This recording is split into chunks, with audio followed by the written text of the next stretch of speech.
Hari ini kita akan bahas tentang Artificial Neural Network ya, disingkat dengan ANN ya, ANN. Kalau diterjemahkan ke bahasa Indonesia, Artificial Neural Network ini jaringan saraf tiruan. Di bahasa Indonesia sering disingkat dengan JST. Kalau bahasa Inggrisnya disingkat dengan ANN ya, ANN ya. Hari ini kita bahas konsep dasarnya aja dulu dengan gunanya untuk apa sih, cara kerjanya untuk apa gitu. Oke, kita mulai. Nah, yang pertama, ANN ini termasuk metode soft computing di AI ya, di AI ya. Jadi soft computing itu ada fuzzy, yang paling utama itu kan fuzzy neural sama genetik ya, sama genetik. Kemudian belakangan nanti ada swarm ya, dan ada beberapa metode-metode lain yang berasal yang pengembangan dari statistik. Nah, neural sendiri itu salah satu dari yang masuk ke dalam metode soft computing. Seperti yang sudah pernah kita bahas di awal perkuliahan, AI itu secara garis besar ada dua metode, ada yang tradisional, ada yang modern. Nah, yang tradisional itu yang yang utama itu kemarin AI search ya, AI search. Nah, sedangkan yang soft computing kita udah bahas fuzzy. Nah, fuzzy ini sudah. Nah, minggu ini kita mulai masuk ke neural network, jaringan saraf ya, neural ya, jaringan saraf maksudnya ini saraf apa gitu, eh, yang dimaksud pada istilah neural di sini nanti. Oke, kita lanjut. Nah, jadi nanti ANN ini yang mendasari istilah machine learning. Jadi kalau Anda sering mendengar machine learning, wah ini kayaknya keren banget ya. Dan sering banget gitu ya kita mendengarnya ya, disingkat dengan ML ya. Nah, jadi machine learning itu asal mulanya dari ANN ini, dari Artificial Neural Network atau jaringan saraf tiruan tadi. Nah, machine learning ya pada akhir-akhir ini dikembangkan lagi oleh para ahli menjadi sebuah algoritma yang lebih powerful yang disebut dengan deep learning. Deep learning. Dengan kata lain, deep learning dan machine learning itu asal mulanya dari ANN ya, Artificial Neural Network. Nah, ini semua adalah metode dari AI ya, Artificial Intelligence, bagian dari Artificial Intelligence.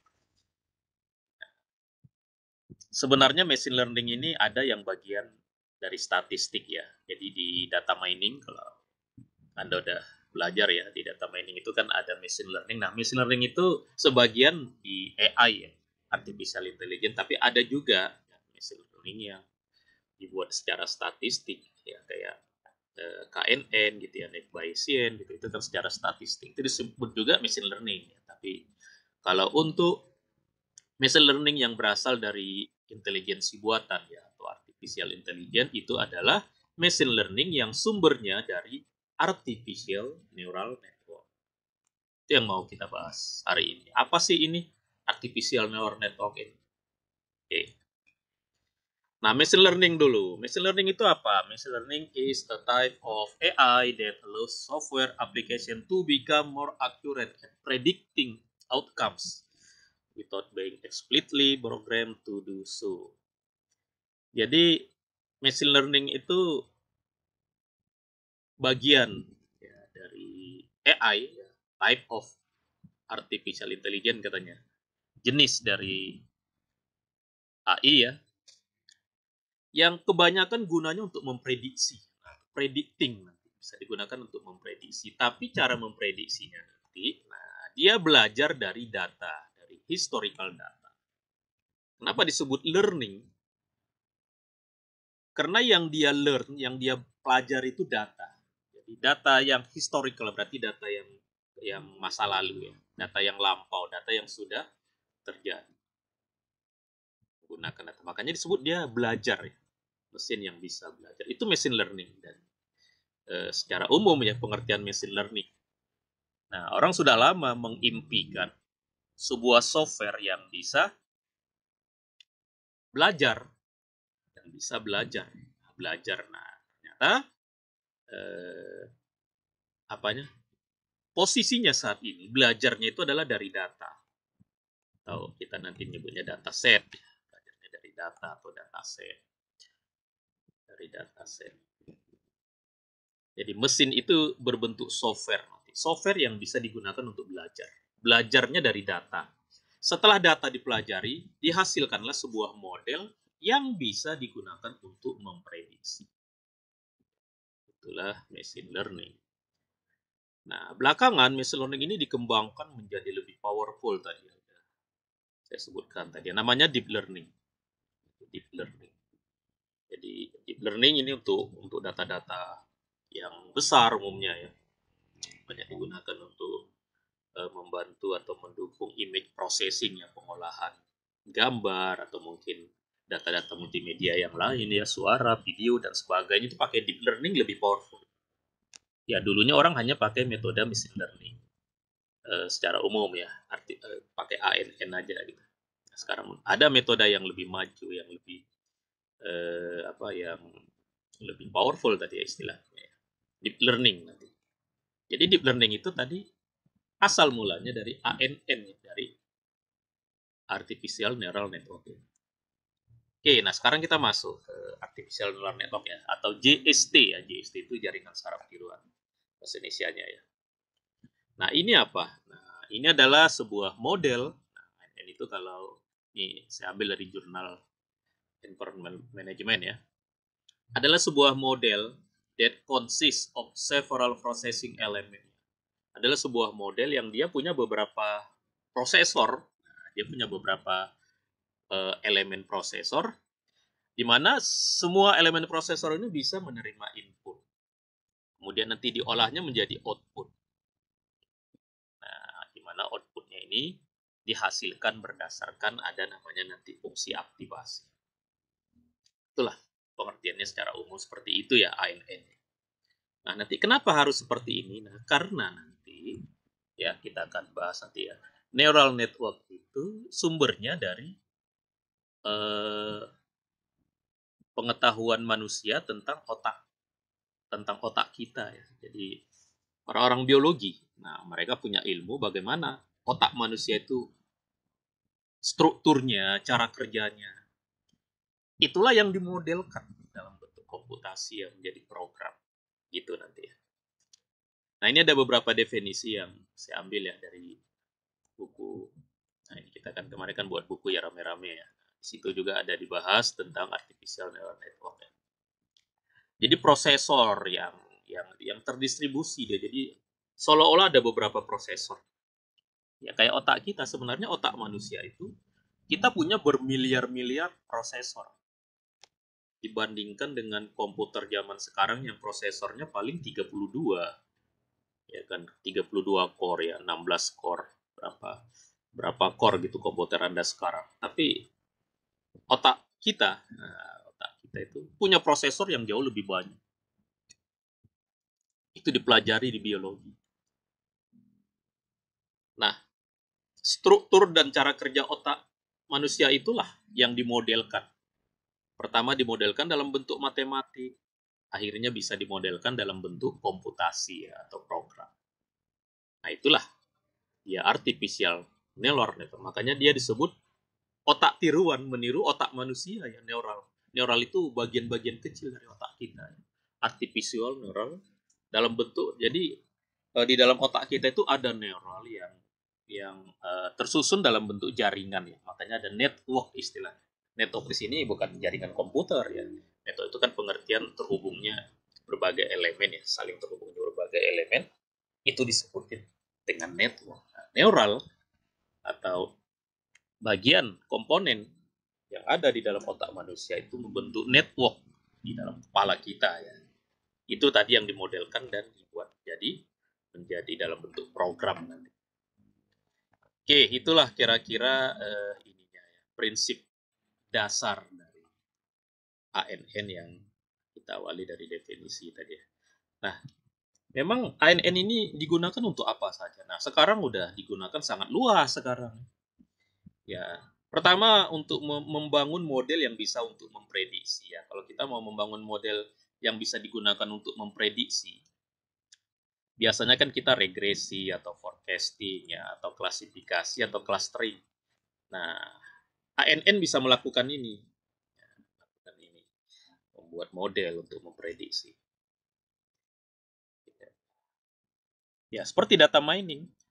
Makanya ANN ini salah satu metode di data mining juga. Jadi metode data mining bisa pakai ANN yang nanti disebut dengan machine learning. Ya, machine learning. Jadi kita bisa membangun model untuk regresi, yang membangun model forecasting ya atau time series ya. Model klasifikasi ya untuk mengidentifikasi ini masuk ke kategori mana itu namanya klasifikasi. Atau clustering ya untuk melihat persamaan dari banyaknya data, ada berapa data yang memiliki kesamaan yang disebut dengan clustering kan. Nah, jadi artificial neural network bisa digunakan untuk itu. Jadi, nah semua itu kan digunakan untuk memprediksi.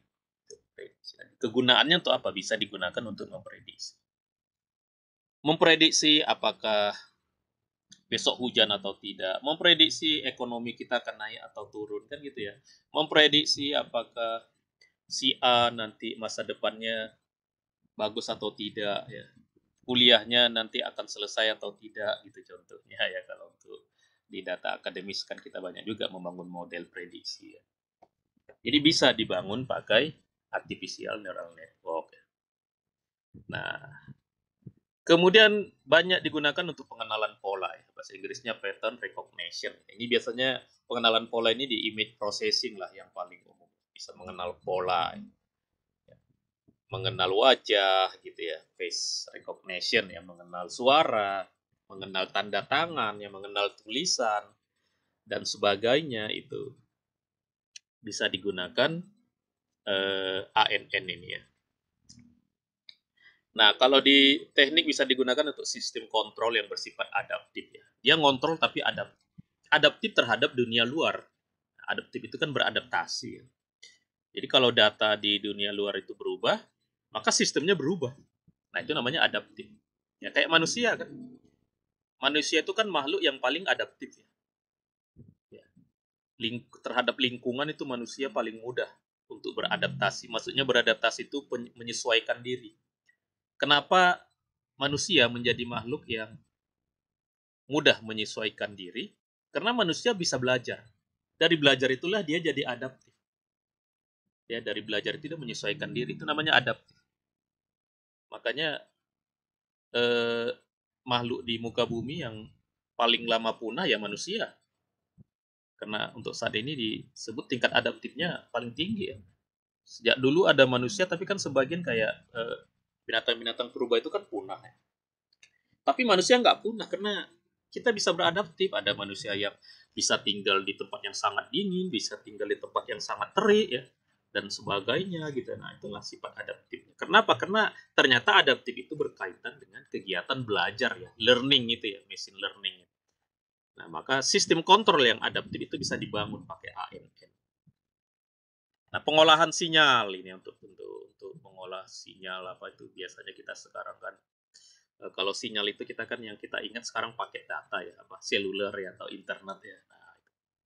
Nah, itu sinyal itu ya secara kelistrikan itu nanti bisa diambil melalui sensor ya atau perangkat elektronik itu bisa diolah untuk di learning ya, untuk dilihat polanya dan digunakan untuk kebutuhan tertentu ya. Itu dalam pengolahan sinyal.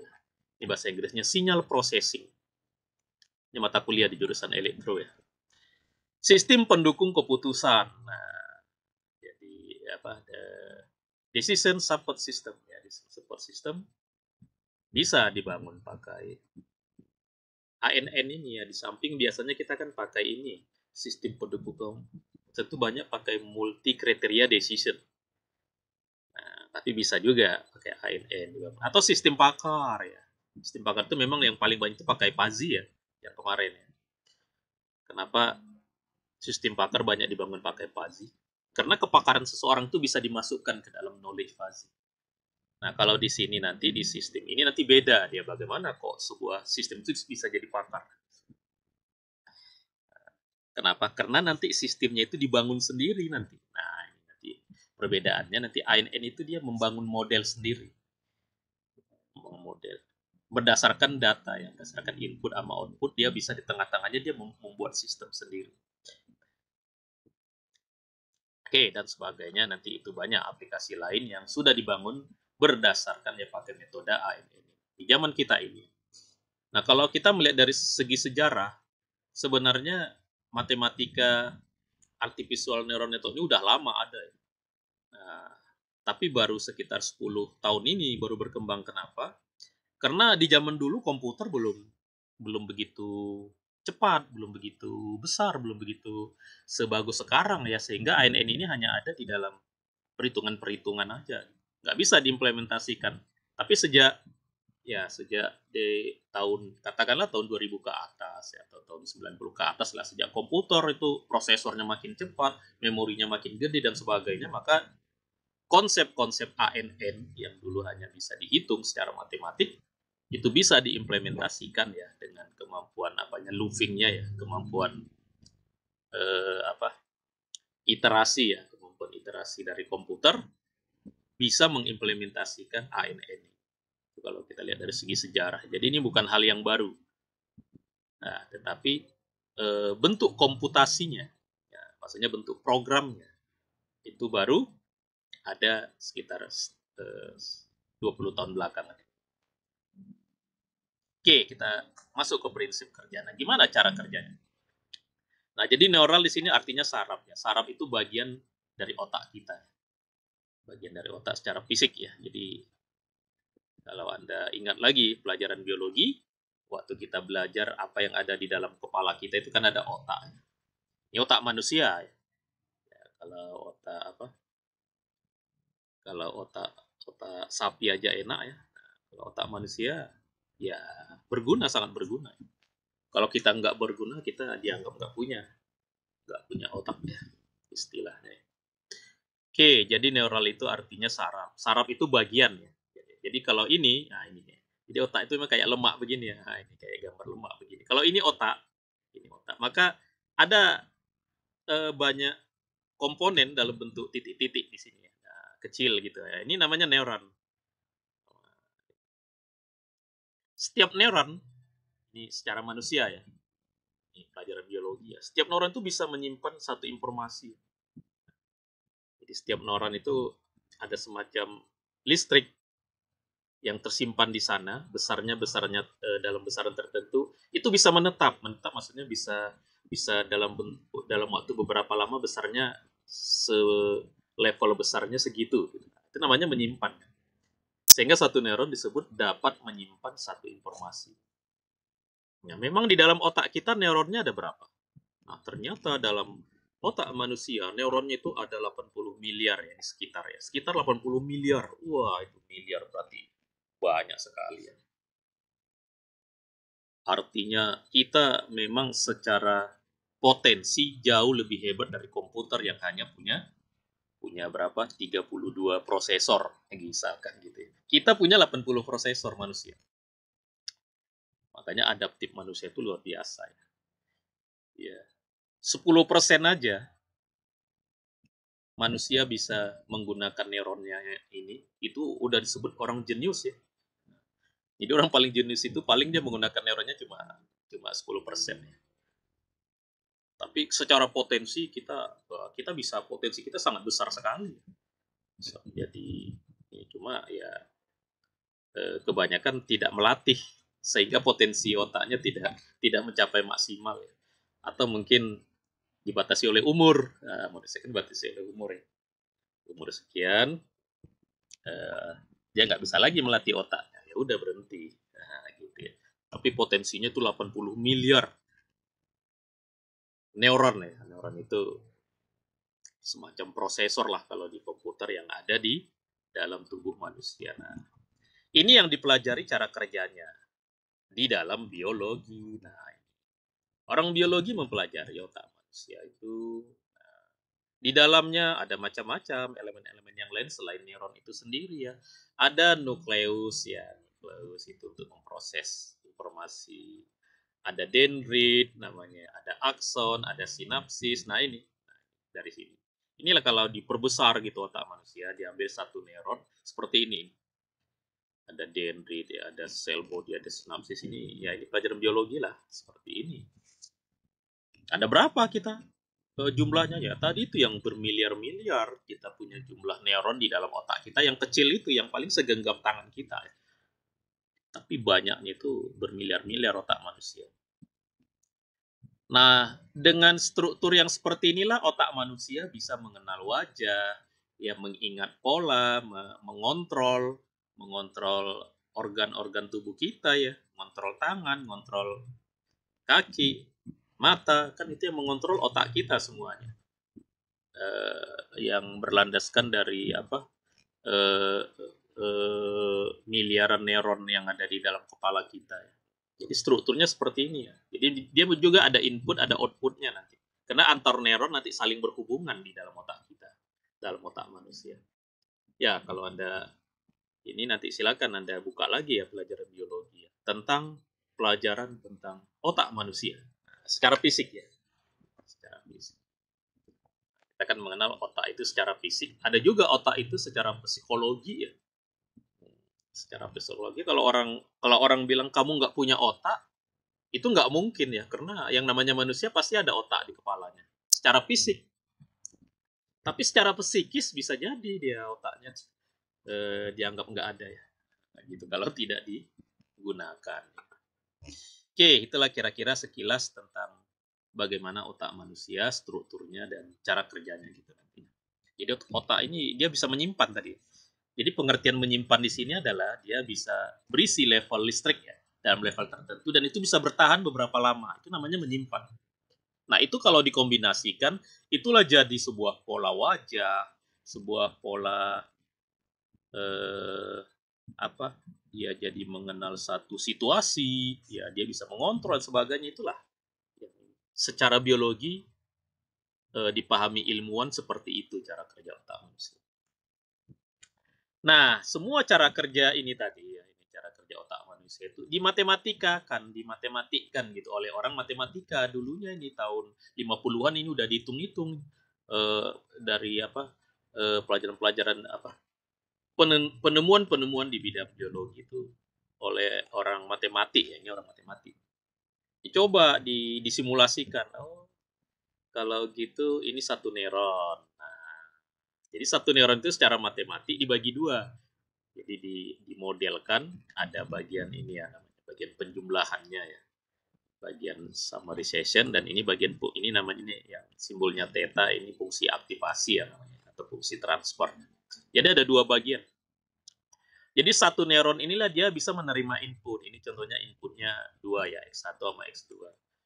Nah, nanti ini diolah berdasarkan ini fungsi sigma ini ya.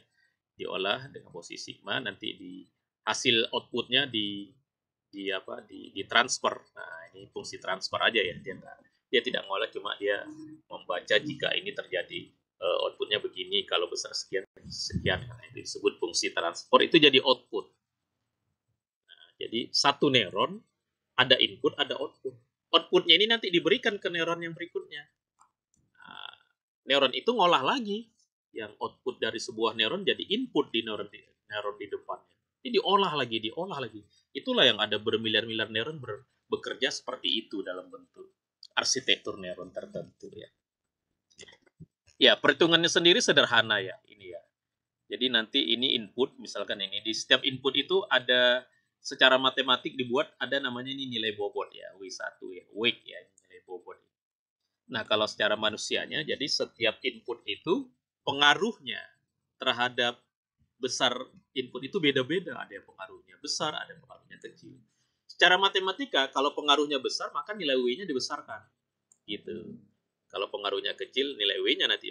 Jadi nilai W ini untuk menentukan seberapa besar ini mempengaruhi ini ya, fungsi sigma ini. Ya, fungsi apa? Penjumlahan. Jumlahkan, kalau inputnya di sini ada 2, ini dijumlahkan berdasarkan bobotnya. Ya. Makanya rumusnya jadinya begini, X1 dikali W1, X2 dikali W2. Ini dijumlahkan. Itulah yang namanya fungsi sigma kan. Itulah yang tertulis di sini.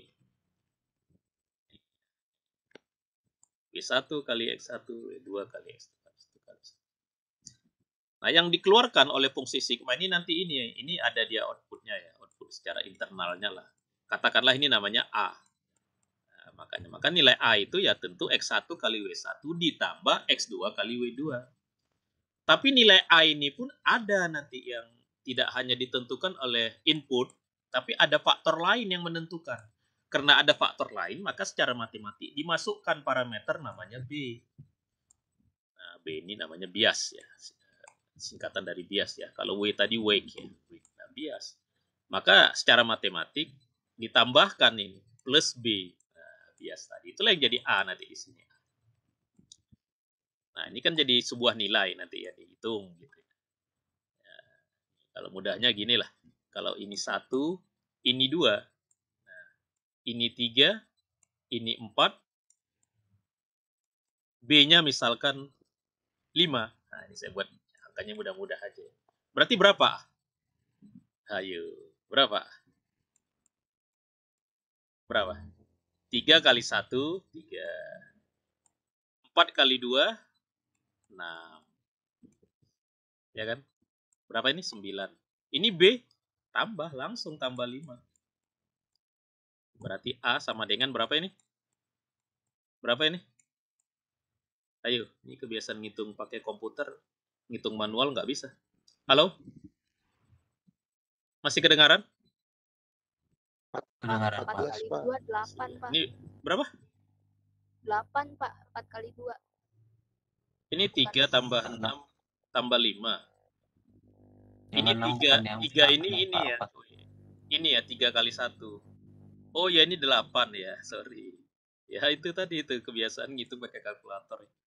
4 kali 2 aja jadi 6 ya. Jadi berapa itu? 11 tambah 5 berapa? Berapa? Ayo saya mau dengar. 16, Pak. 16. 16, Pak. Udah gitu cara ngitung jadi A. Nah, nanti ini Y-nya berapa, outputnya yang ini ya, berapa itu nanti tergantung fungsi transfer. Namanya fungsi transfer ya. Atau ada juga yang nyebutnya fungsi aktivasi. Nah, di sini perintahnya biasanya pakai if aja. Misalkan jika A lebih besar dari 10, maka di sini 1. Kalau lebih kecil dari 10 dia 0 gitu. Nah, gitu dia. Jadi dia nggak ada ngitung tapi melakukan ini aja mapping ya. Kalau dia ini namanya fungsi transfer. Fungsi transfernya nanti macam-macam ya. Ininya ya menggunakan fungsi transfer tertentu gitu. Nah, begitulah nanti cara sebuah neuron bekerja ya, secara matematik. Secara matematik ya, jadi memang kerjaan manusia itu begitu ya. Dia pelajari cara kerja otak. Nah, cara kerja otak dipelajari. Nanti dimatematikkan. Matematik ini kan bisa dikomputerkan. Nah, itu yang jadi program sama orang IT ya, sama orang komputer jadi program dia. Nah, jadi program sehingga seolah-olah programnya itu bekerja seperti cara kerja otak manusia ini tadi. Nah, tapi simulasi. Ini cara kerja otak manusia ini dimodelkan gitu ya, ini dimodelkan. Nah, makanya disebut machine learning. Machine learning gitu dimodelkan. Gitu tadi. Oke, kita lanjut dulu ya. Nah, ini tadi yang fungsi transfer itu macam-macam ini tadi. Ini contohnya kalau A0 kalau n lebih kecil dari 0 dia hanya 0. Nah, ini tadi contohnya ya. Yang sini tadi ya, yang theta tadi. Kalau ini fungsinya ini sigma aja, fungsi sigma ya. Sederhana ya. Jadi dasar dari ANN ya ini, paling dasarnya ini. Ya, ini nggak mungkin nggak paham ya, ini kan kayak aljabar linear biasa ya. Fungsi transfer ini ada namanya fungsi hard limit ya. Nah ini ada macam-macam ya, ada yang seperti ini. Jadi biasanya fungsi transfer itu dihitungkan pakai grafis gitu ya. Jadi kalau inputnya sekian, nanti di sini diolah jadi outputnya jadi berapa gitu. Itu namanya fungsi transfer. Nah, oke, seperti itu aja. Nah, sebuah neuron sebuah neuron ini disusun sedemikian rupa, kan banyak ya, nggak satu neuron. Jadi neuron-neuron ini disusun. Nah, misalkan ini ada ada berapa ini saya buat ini? Ada 6 neuron gitu ya. 6 neuron ini disusun. Cara nyusunnya macam-macam. Ada 3 arsitektur cara nyusunnya. Ada single layer, ada multi layer, ada recurrent. Kadang ini disebut apa? Kompetitif ya, kompetitif network. Jadi ada 3 ya. Ada single. Kalau single ini satu aja deh. Nah, ada yang banyak ini. Nah, ini seperti ini kan banyak ini. Ini neuronnya udah 6 ini neuronnya. Kalau ada banyak nanti ada bagian input, ada bagian output, di tengah-tengahnya ada bagian hidden ya, hidden layer ya. Input layer, output layer, hidden layer. Jadi kalau udah ada hidden layer itu ciri-ciri dari multi layer. Berarti ANN yang jenis multi layer ya. Nah, ada yang neuronnya disusun seperti ini. Jadi ada neuron yang dia hasilnya itu dia kembalikan ke dirinya sendiri. Nah, gitu ya, recurrent ya, atau nanti disebut juga dengan apa? Ada yang nyebutnya competitive layer ya, itu yang saling ini ya, mana yang lebih tinggi nanti ya, karena dia bisa memproses pada saat yang sama, gitu ya, pada saat yang sama. Nah itu namanya recurrent network. Jadi ada 3 ya, ada single layer, multi layer, recurrent ya, recurrent layer ya. Cara menyusun neuron tadi ya. Nah, kemudian setelah neuronnya disusun, tentu gimana cara belajarnya. Nah, belajar itu pakai algoritma. Nah, algoritmanya macam-macam. Nah, gitu nanti. Ada algoritma perceptron, ada back propagation. Nah, yang terkenal yang 2 itulah ya. Ada nanti ada radial basis ya.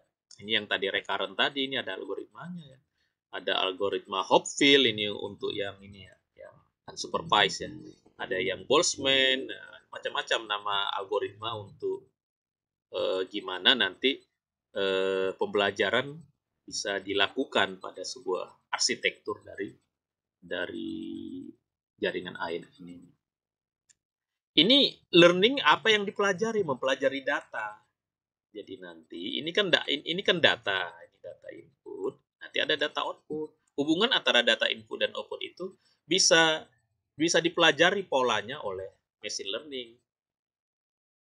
Mempelajari polanya dengan cara apa? Menggunakan algoritma tertentu. Algoritmanya lah tadi yang ada perceptron, ada back propagation. Di sini back propagation nggak ditulis ya. Oh ini ya. Sini nanti back propagation itu dia multi layer ya, sebagainya. Nah ini dia proses belajar ya. Jadi proses belajar itu kadang-kadang disebut dengan proses training ya. Berlatih ya. Jadi dilatih gitu. Berlatih itu kan dilatih cara belajar. Jadi ini ya, misalkan ini jaringan neural. Nah, jaringan neural ini dia nanti diberi data. Ya. Nah, diberi data, ada data input dengan data output, ada juga jaringan neural yang dia hanya punya data input aja, data outputnya nggak ada gitu. Itu pun bisa digunakan oleh neuron untuk belajar. Nah, data-data itu dipelajari oleh algoritma, namanya training ya, proses training. Nah, data-data itu dipelajari, kemudian nanti ditentukan tujuan dipelajarinya apa. Nah, berdasarkan tujuan itulah nanti dicek apakah sudah mencapai tujuan atau tidak. Kalau belum mencapai tujuan, maka nilai-nilai bobot tadi, nah yang di sini tadi ya, ini kan ada bobot. Nah, nilai-nilai bobot ini diubah. Ya, diubah gitu. Kalau setelah diolah ternyata outputnya belum mencapai target yang diinginkan, nilai-nilai bobot ini diubah. Setelah diubah dihitung lagi. Nah, dihitung lagi, dicek lagi apakah sudah memenuhi target atau tidak. Kalau belum diubah lagi terus gitu. Makanya algoritma ini terjadi looping ya. Harus berulang-ulang ya, istilahnya iterasi ya. Makanya butuh program. Nah, metode-metode yang butuh program itulah yang disebut soft computing. Yang tidak mungkin dilakukan secara manual. Harus pakai program, makanya namanya soft computing. Kayak kemarin Pazi itu soft computing ya, harus pakai program ya. Nah, termasuk sekarang neural ya. Karena perubahan parameter ini untuk penyesuaian adaptasi tadi itu berulang-ulang. Ya berapa kali, bisa 100 kali, bisa tergantung nanti proses pembelajarannya ya, proses learningnya. Nah, seperti itu. Itulah cara kerjanya ini adaptasi tadi. Terus gitu ya. itu pakai algoritma tertentu ya, mungkin algoritmanya perceptron atau backpropagation atau yang lain, atau yang terakhir sekarang ada namanya deep learning ya. Deep learning pakai metode konvolusi ya, CNN ya, convolution neural network ya. Nah, begitu. Jadi proses training ini diulang kalau targetnya belum sama dengan yang diinginkan ya. Nah, nanti ada training ini ada yang namanya supervise, ada yang supervise. Kalau pakai supervise, pembandingnya itu outputnya. Tapi kalau yang unsupervised, pembandingnya bukan outputnya, tapi ada kondisi tertentu gitu yang dicek apakah dia udah mencapai, misalkan apakah dia udah stabil gitu, atau nanti ada parameter-parameter tertentu yang yang digunakan untuk menguji nanti ya, ini ya yang disebut dengan target ini. Oke, maka nanti pada jaringan neural itu sampai kapan training ini selesai harus ada toleransinya ya, errornya mau berapa gitu ini kalau terhadap target tadi. Dan pada umumnya tidak ideal. Oh, errornya nol. Oh, enggak. Ya kalau errornya nol itu sangat sulit ya, algoritmanya bisa nggak berhenti-berhenti. Biasanya ada toleransi, dimaafkan ya. Ya bolehlah errornya 5%. Nah, begitu nanti di dalam hasil kerja dari neural network itu sangat toleran ya, maksudnya tidak eksak ya, tidak mesti harus ideal ya, gitu, tidak mesti harus ideal gitu. Jadi ada satu perhitungan error dan batasan error yang harus kita pilih gitu, 1% gitu ya. Error boleh lah, ada yang error 1%, 5% gitu. Oke, itulah nanti yang menjadi ukuran ya, kalau semakin mampu dia mencapai error yang makin kecil, berarti model yang dibangun itu kita anggap model yang semakin bagus. Jadi jaringan neural itu menghasilkan sebuah model tadi yang digunakan untuk memprediksi tadi. Nah, proses learning, proses belajarnya ada dua, supervised dengan unsupervised. Ya, ada yang di tengah-tengah nanti ya, antara supervised dengan unsupervised. Supervised itu berarti ada yang mengawasi. Nah, ada yang mengajari. Nah, ini kalau supervised berarti yang ngajari apa? Outputnya. Kalau unsupervised berarti nggak ada outputnya. Namanya istilahnya nanti label ya. Itulah bedanya nanti. Nah, hasil akhir dari jaringan neural tadi ini tadi ya, sebuah model atau sebuah sistem yang dapat mengolah input yang lain selain yang digunakan pada training, ya, bisa diolah. Untuk apa? Untuk mengidentifikasi, memprediksi, klasifikasi, klasifikasi, dan macam-macam. Tapi secara umum orang nyebutnya digunakan untuk memprediksi. Kenapa? Karena kan memprediksi kan memperkirakan, berarti kan ada kemungkinan error. Karena kalau orang nyebut memprediksi, ada kemungkinan salah, namanya juga prediksi. Oh, saya prediksi nanti yang menang itu adalah misalkan Malaysia gitu. Itu memprediksi. Setelah main ternyata Indonesia yang menang. Nah, itu makanya memprediksi itu harus ada nilai errornya berapa sih gitu. Oke, nah kalau kita nanti ada mau merancang ANN, mau merancang pemecahan dengan ANN, langkah-langkahnya gimana? Nah, yang penting yang pertama yang harus Anda pahami ya, ANN itu prinsipnya input dengan output. Sama dengan Pazi kan, Pazi juga ada input, ada data input, ada data output. Nah, kalau Pazi tidak dibutuhkan data, Pazi paling yang dibutuhkan nama variabelnya apa, variabel inputnya apa, variabel outputnya apa. Tapi kalau ANN yang dibutuhkan datanya, ya data setnya yang dibutuhkan, input dengan output. Kenapa? Karena nanti ANN bisa secara otomatis membangun ini sendiri sistem. Jadi tujuan ANN itu untuk menghasilkan sistem secara otomatis. Sedangkan kalau Pazi, sistemnya ini dirancang oleh kita sebagai perancang Pazi ya, sebagai Pazi developer ya. Nah, kalau ANN enggak, yang ini yang membangun nanti ANN-nya sendiri. Kita yang bangun ya, kita cuma memilih mengatur algoritmanya aja, tadi memilih mau pakai algoritma apa kita untuk mempelajari data-data yang, tetapi ANN itu butuh data, harus ada datanya. Kalau Pazi datanya nggak ada nggak apa-apa, tapi variabelnya harus ada, kan beda ya antara variabel dengan nilai datanya di sini maksudnya, makanya disebut dataset. ANN itu dia butuh dataset. Jadi yang pertama kita harus siapkan data input dengan data output. Kemudian kita pilih arsitektur ANN yang mau kita gunakan apa. Oh, kita mau pakai yang multi layer. Pelatihannya pakai algoritma apa? Oh, pakai backpropagation. Nah, misalkan nanti salah satu nama ya. Baru kita jalankan algoritmanya, barulah terjadi proses nanti. Terjadilah pembelajaran yang berkali-kali ini terus. Nanti ada simulasinya ya, berkali-kali dilakukan. Nah, setelah nanti mencapai target tertentu, maka nanti ada proses learningnya, nanti ada namanya kondisi stabilnya, yaitu dianggap udah, oh ini udah stabil. Nah, udah, berarti ini modelnya udah jadi. Nah, gitu. Setelah modelnya jadi, nanti modelnya dilepas. Ini kan hanya dalam proses training ya. Setelah dilepas, maka kita menghasilkan sebuah box, sebuah kotak. Dimana kalau kita masukkan data lain, data yang baru, maka otomatis dia akan menghitung outputnya. Begitu. Kelebihannya apa tadi? Kelebihannya ini nggak kita yang bangun. Siapa yang bangun? ANN ini. Jadi ANN dia bisa membangun model sendiri. Nah, bedanya dengan Pazi, kalau Pazi yang bangun model itu kita, yang merancangnya kita. Nah, kalau ANN yang perlu kita lakukan dalam merancang supaya sistemnya tadi dibangun, di dalam proses trainingnya ya ini tadi. Iya, yang mata yang 5 ini. Ya, mirip lah dengan data mining ya. Data mining juga seperti itu, nanti butuh dataset. Makanya ANN ini menjadi bagian dari metode data mining. Yang AI-nya ya, yang AI-nya itu data mining pakai ANN. Disebut machine learning.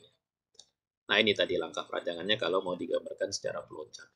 Jadi ada data dulu. Nah, ini biasalah ya. Data itu kalau ada yang kotor atau datanya yang formatnya nggak sesuai harus diolah dulu gitu ya. Baru ini dibangun. Cara bangunnya setelah dibangun dilakukan training sampai tadi yang mencapai errornya dalam batasan error, baru dites berapa persen ini akurat, baru digunakan, di deploy misalkan kalau secara teknisnya. Oke, nah ini tadi jadi model ANN itu paling utama ada yang supervised, ada yang unsupervised.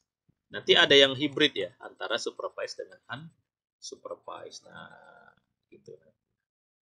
Nah ini nanti ada yang with reinforcement ya, di luar dari supervised unsupervised. Nanti ada yang kontrol lagi nanti di yang untuk pengontrolan dari yang luarnya gitu ya, untuk algoritma asosiatif. Tapi yang paling utama inilah ada yang supervise ya. Supervise itu ini ada yang feedback, ada yang feedforward. Feedforward itu perceptron, ada Lina nanti ini multi layer perceptron ya. Ini ada yang ini single ya, single perceptron. Ada yang back propagation. Nah, ini nanti ada yang LVK, ada green, ada SPM ya, supervector, ada RBF gitu. Itu yang supervised. Kalau yang unsupervised sama, yang ada yang feedback, ada yang feedforward. Nah, ini metode-metode algoritma. Ada unsupervised.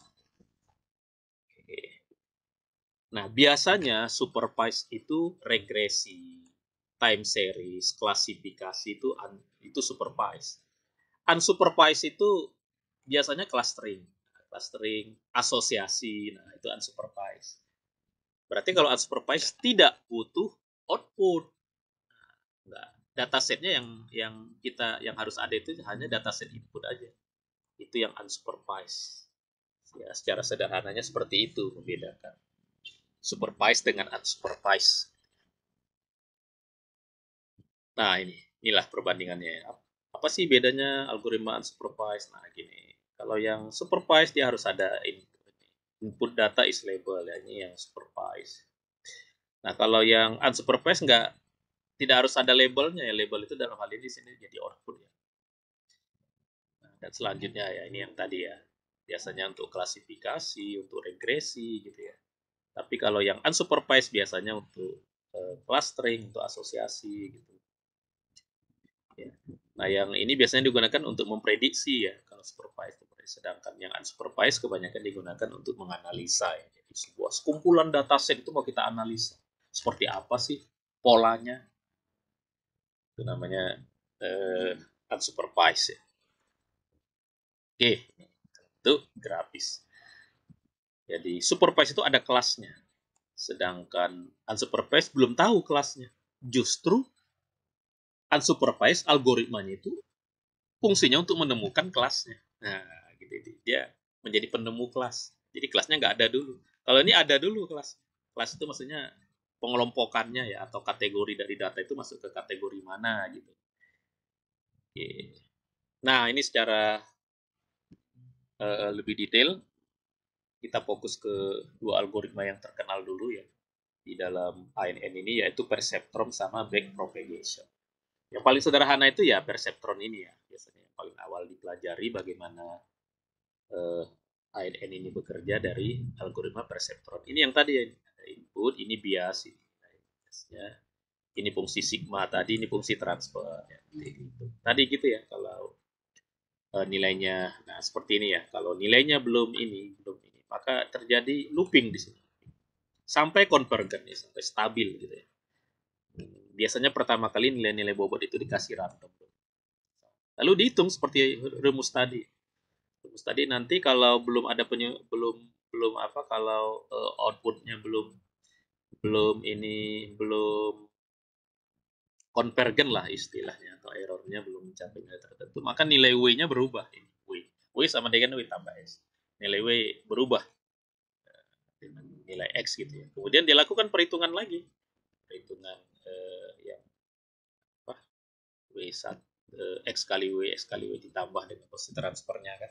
Nah, itu dilakukan terus berulang-ulang sampai konvergen ya. Nah, jadi kalau belum konvergen, maka ini berulang ini. While not konvergen, ini diulang. Seperti itulah cara kerja perseptornya atau cara kerja pembelajaran perseptornya. Nah, kemudian nanti ada yang lain namanya backpropagation. Jadi kalau backpropagation ini nanti susunan neuronnya itu berlapis-lapis ya. Ini ada lapisan input, ini lapisan output ya. Nah, ini ada lapisan tengah namanya lapisan hidden itu cirinya.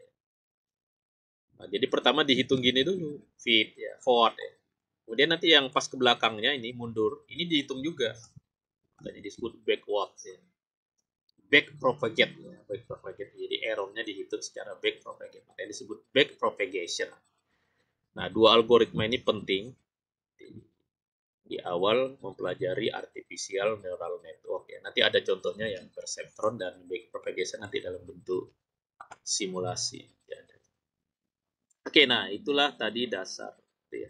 Jadi yang itu yang kita bahas tadi ya, masih prinsip kerja dasarnya itu yang mendasari dari machine learning dengan deep learning. Ini ya. Itulah dasar dari machine learning. Kalau Anda sering dengar, machine learning itu ya dari ANN ya, artificial. Nah, deep learning ini nanti ada apa? Ada algoritmanya yang dibuat lebih bagus gitu, lebih untuk data yang, karena data set makin lama makin besar ya, terutama data-data gambar, data-data kalau dalam bentuk suara gitu ya, maka dibuatlah algoritma deep learning nanti. Nah, ini kalau secara gambar ya. Jadi deep learning itu lanjutan dari machine learning. Machine learning itu dasarnya adalah artificial neural network. Artificial neural network itu bagian dari AI, artificial intelligence, mata kuliah. Nah, ada percobaan itu yang di portal. Ini percobaannya ada yang dalam bentuk simulasi, nanti silakan Anda coba di sini. Ini bisa mensimulasikan bagaimana kemampuan artificial neural network di dalam di dalam melakukan clustering. Sekumpulan data itu kelompoknya mana sih? Nah, jadi datanya itu dipelajari nanti di dalam simulasinya nanti ya. Anda bisa coba di sini ya. Dalam simulasinya dipelajari, nanti dilakukan sampai ketahuan sampai butuh berapa kali pengulangan sih, nanti berapa iterasi gitu. Tapi ada beberapa parameter nanti yang harus diatur nanti di website ini ya. Simulasi dari perhitungan ANN. Kemudian nah untuk percobaan di Python saya menggunakan kode ini ya, saya ambil ada di GitHub ya, tapi ini websitenya di sini. Nah, ini nanti bisa Anda cek lagi, tapi udah saya download kan, Anda bisa coba nanti. Bagaimana algoritma perceptron yang sederhana itu dibuat dari awal gitu, pakai Python. Python. Oke, ini yang deep learning. Nah, kalau deep learning ini, nah seperti ini. Jadi deep learning itu biasanya memang untuk gambar ya. Jadi biasanya bagaimana cara mengenal gambar, maka maka di deep learning itu prosesnya diambil sebagian-sebagian nanti yang disebut dengan konvolusi ya. Kemudian yang paling penting itu ya kalau dari aspek ininya ya, dari aspek data processingnya di deep learning itu eh, deep learning memiliki kemampuan untuk memilih bagian-bagian mana gitu namanya fitur ya, fitur extraction ya. Eh, Fitur yang penting itu yang bisa mengenali sebuah pola atau gambar itu dipilih, diperkecil dan dipilih di dalam deep learning sehingga memang algoritmanya menjadi lebih cepat dan lebih powerful. Nah, itu lebih cepat karena sistem perhitungannya pakai konvolusi namanya di matematika ini konvolusi istilahnya dari matematika. Nah, nanti ada pembahasan yang lebih inilah deep learning ini memang dia bagaimanapun karena prosesnya deep ya. Deep itu yang disebut deep itu ininya ya. Hidden itu lebih banyak. Kalau tadi kan mungkin satu ini bisa 3, bisa 10 ini. Maka prosesnya tentu lebih lama ya, butuh memori yang lebih besar memang kalau untuk learning. Kalau di Python yang bisa melakukan deep learning itu TensorFlow ya nama library-nya ya, TensorFlow atau keras ya, keras. Beberapa library yang memang sudah ada di Python yang bisa kita gunakan untuk mengimplementasikan algoritma deep learning. Ini mau nggak mau pakai library ya kita. Ya, daripada membangun. Kalau yang kita mau bangun sendiri yang tadi itu perseptron itu bisa kita bangun sendiri. Ya kalau ada ini deep learning ini sumber. Di sini ya sumbernya. Nah, untuk apa deep learning? Deep learning itu saat ini termasuk algoritma dari machine learning yang paling akurat untuk mengenal gambar. Akurat gitu untuk mengenal.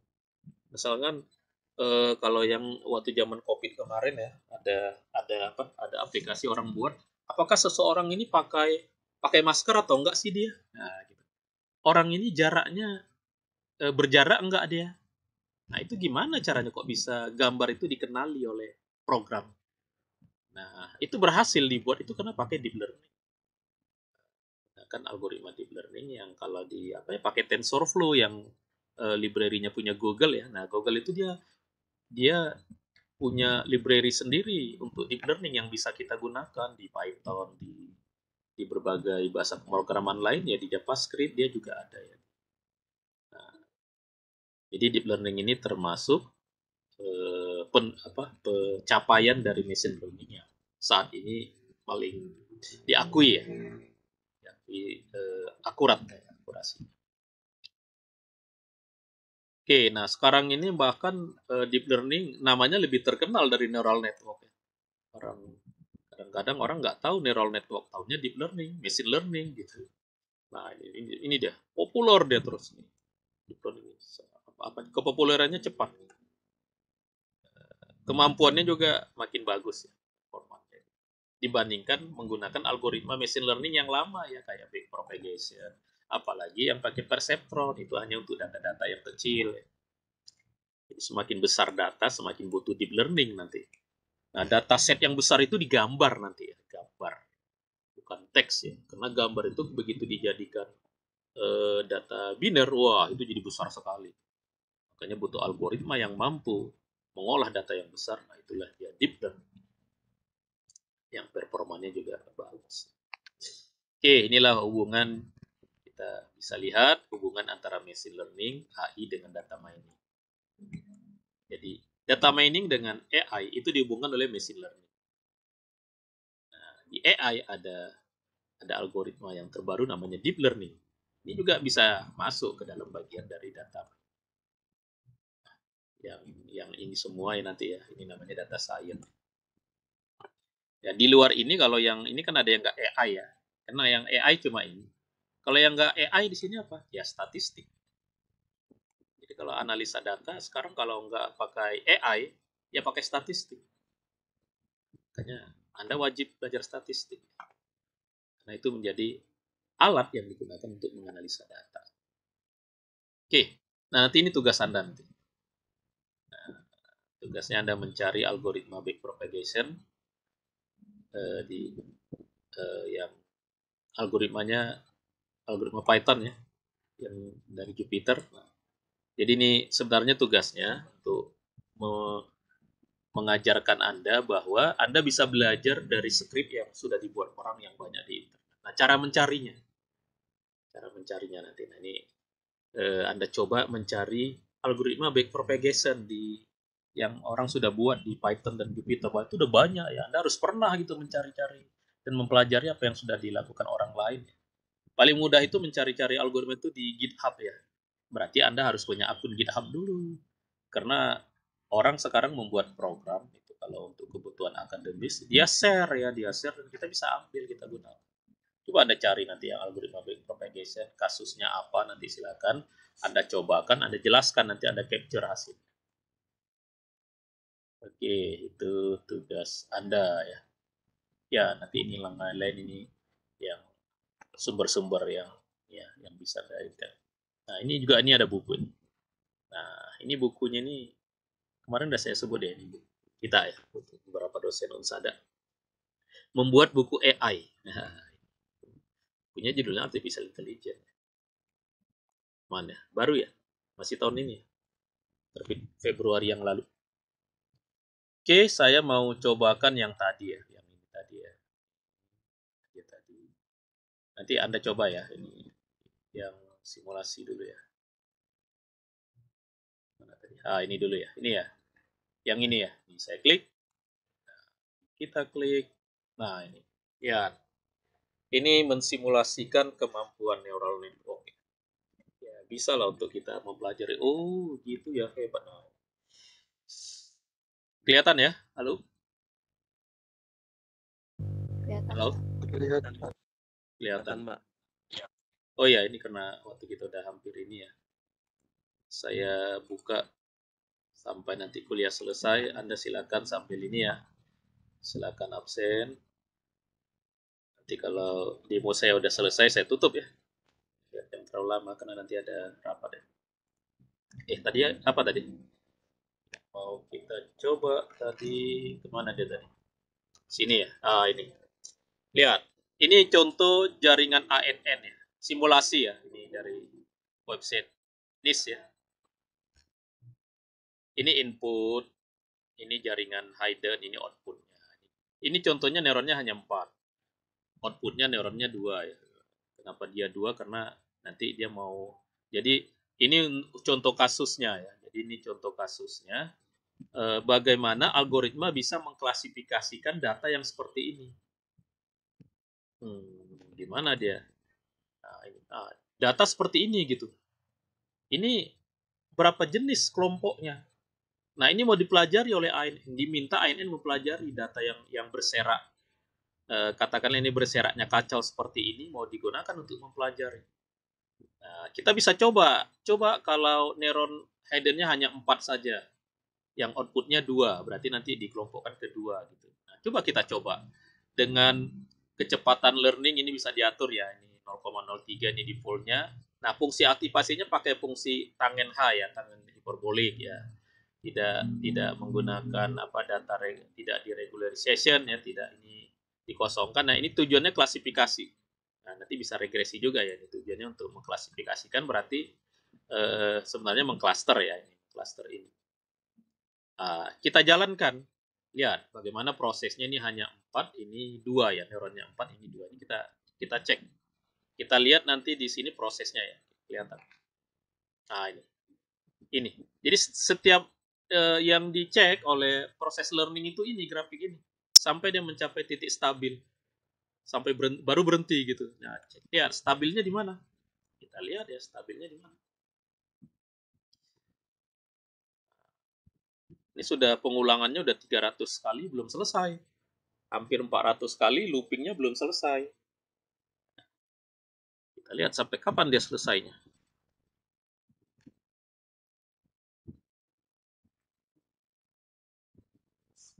Nah, ini kalau kita lihat ini memang dia makin lama makin ini ya. Ini ya stabil itu ini ya. Terus deh. Kalau masih ada guncangan itu dianggap prosesnya belum konvergen ya.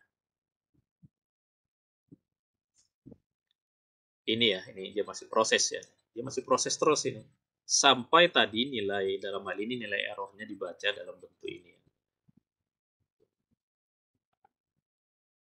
Ya, ini di bagian bawah ini ada banyak settingan ini ya. Bisa kita set ininya ya.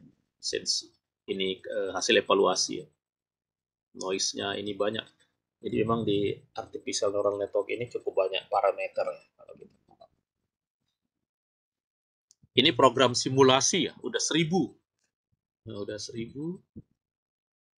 Tapi dia mengkelompokkan kalau dua, ini kan dua neuronnya, hasilnya seperti ini dia dua.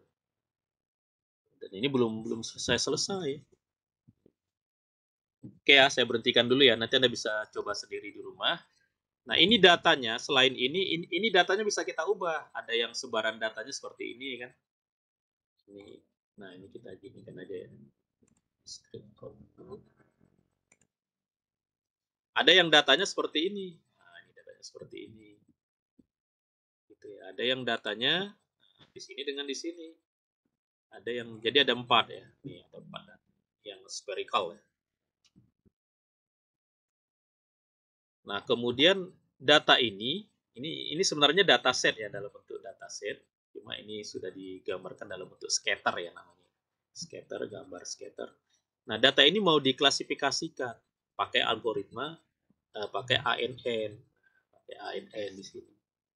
Nah, apa hasilnya gitu? Nah, apa hasilnya? Apa hasilnya? Nah, coba kalau ini ya. Nah, ini kan dikelompokkan, ini kan hanya dua ya. Jadi kalau dua menurut ANN ini dengan ini dengan ini. Itu kalau neuronnya 4, ini nah, ini 2. Cuma kalau neuronnya kita perbanyak. Ini saya buat 10. Oh, maksimumnya 8 ya. Ini 8 ya. Nah, ini saya mau bagi jadi 4. Karena kalau menurut saya ini 4 ya. Ini kelompok 1, kelompok. Kalau kelompok 2 ini seolah-olah ini satu kelompok. Padahal ini kan merupakan klaster yang berbeda ya, ini dengan ini. Tapi karena kita paksakan cuma 2, maka yang ini dengan ini dianggapnya sama, ini dengan ini dianggapnya sama. Kalau mata kita ini melihatnya 4 ya. Atau kalau 3 lihat. Nah, kalau 3 seperti ini. Ya, kalau yang ininya yang persisnya ini mungkin 4. Nah, ya 4 nanti ya. Kalau 4 berarti neuronnya 4. Oke, coba kita jalankan. Begitu cara mencobanya ya. Berhasil nggak dia membaginya menjadi 4? Kalau ini masih 2 ya. Ini masih 2 ya, karena dia baru bagi ini dengan seperti ini dengan ini dia. Baru dia apa? Hasil dia mengklaster baru 2 itu. Setelah 200 looping. 200 looping ya. Ini juga bisa kita atur nanti ya learning rate.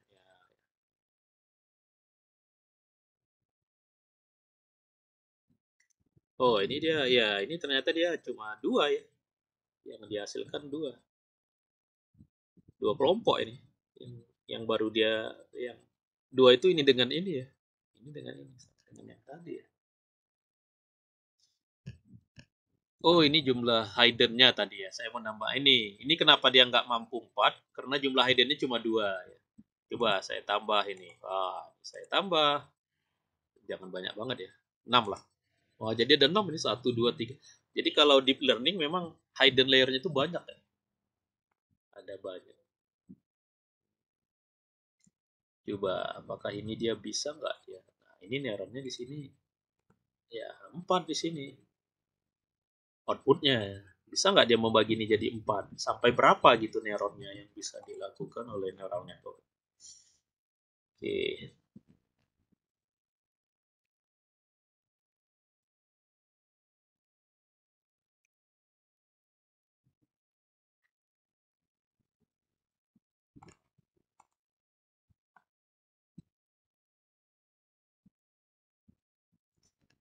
Oh, ini masih proses ya dengan 6 hidden yang lebih banyak. Jadi pada neural network semakin banyak layer hidden, maka dia semakin mampu memecahkan masalah yang makin kompleks. Nah, makin kompleks itu yang masalahnya makin rumit, harus butuh hidden yang lebih banyak.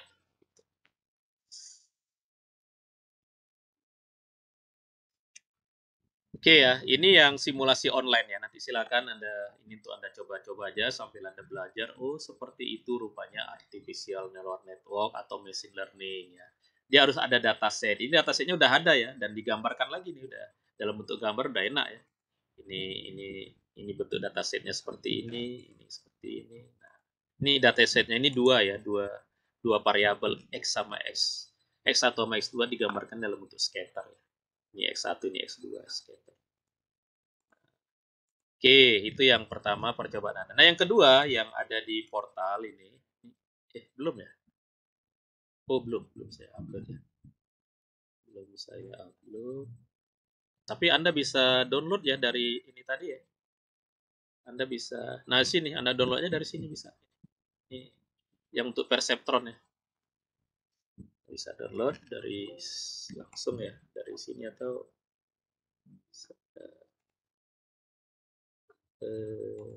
sini. Ini ya. Ini supaya Anda bisa nyoba, outputnya saya clear dulu ya. Nanti ini Anda coba. Ini dari website ini ya, web studio Richter ya. Dia punya beberapa ya program ANN ya.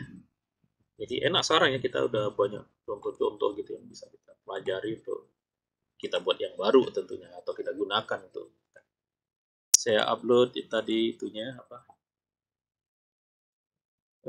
yang ini ya. Anda ini silakan Anda download sendiri. Nah, nanti ada tugas kan. Dari sini tadi ya saya ambil ya. Nah, ini Perceptron. Ini file Jupyter kan.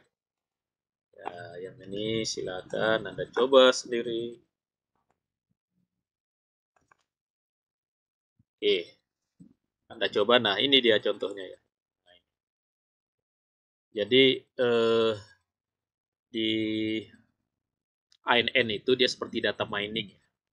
Jadi kita punya dataset. Ini dataset. Nah, ini contohnya, ini kalau seperti ini dia memasukkan datasetnya. Kalau yang ini berarti dia membangun fungsi Perceptron yang menggunakan parameter SGD namanya. Kemudian ini, nah ini untuk persiapan menggambarkan ya. Ini rumus-rumusnya tadi ya, rumus yang Perceptron tadi ya. Ini dataset X-nya ya. X-nya. Ini X, ini apanya ini? Ini X dengan ini bobot biasnya nih ya, min 1 itu dengan B-nya, ini dia harus dijalankan. Nah, ini baru Y-nya. Berarti ini kalau ada Y-nya berarti ini klasifikasi ya. Nah, Perceptron digunakan untuk mengklasifikasikan. Klasifikasi nanti kita lihat ya. Nah, ini seperti ini. Jadi kalau ada data seperti ini, klasifikasinya seperti apa gitu. Maksudnya dia kalau dibagi dalam bentuk dua kelompok, gimana cara dia membagi? Nah, kalau di contohnya di program ini yang Perceptron ini, nah dia membagi di sini, bagi dua. Ini yang atas, ini yang bawah. Cara membaginya gitu. Pakai SGD tadi ya, Stochastic Gradient Descent. Ya, ini yang lengkapnya ya. Oh, ini lengkap. Jadi ini cukup bagus untuk kita gunakan untuk mempelajari ini perhitungan tadi ya. Cara menghitung di dalam Perceptron. Nah ini. Ya, ini pembagiannya kalau menurut saya ini udah benar ya. Nah di sini ya, kalau dia bagi di sini kan ini ada yang plus. Ini.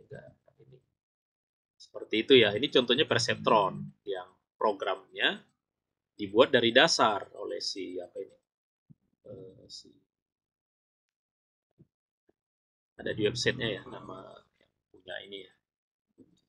Yang ini. Nah, Anda diminta mencari yang seperti ini tapi untuk yang back propagation. Silakan cari di ya yang sekarang itu yang paling banyak kode-kode yang kita bisa gunakan itu di GitHub ya. Nah, cari di GitHub, Anda jalankan seperti ini, nanti Anda capture. Anda jelaskan bagaimana algoritma back propagation itu digunakan untuk memecahkan masalah apa. Kalau ini masalah yang mau dipecahkannya datasetnya ini. Nah, ini ya, kalau min 24 hasilnya min 1. Kalau 41 hasilnya min 1. Kalau 16 outputnya 1. 2 dengan 4 outputnya 1. 6 dengan 2 outputnya 1. Ini mau diklasifikasi. Dari berapa ini? 1, 2, dari 5 data itu klasifikasinya bagaimana? Nah, ini kan bisa digambarkan ini dari 5 data, dia klasifikasinya seperti ini.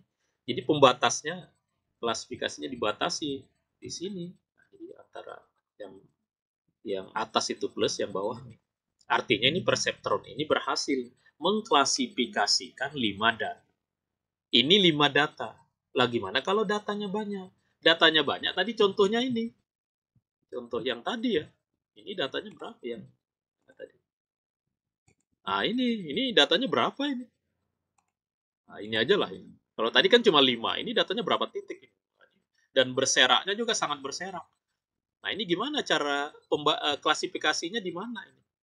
Nah, ini kan ini contoh ini jadi dua ya, dibagi dua. Secara algoritma si apa ini algoritma. Oh, ini karena memang sudah ditentukan ini ya, karena dia klasifikasi ya. Ditentukan dua ya. So, tes. Ya, ya tergantung di sini ya.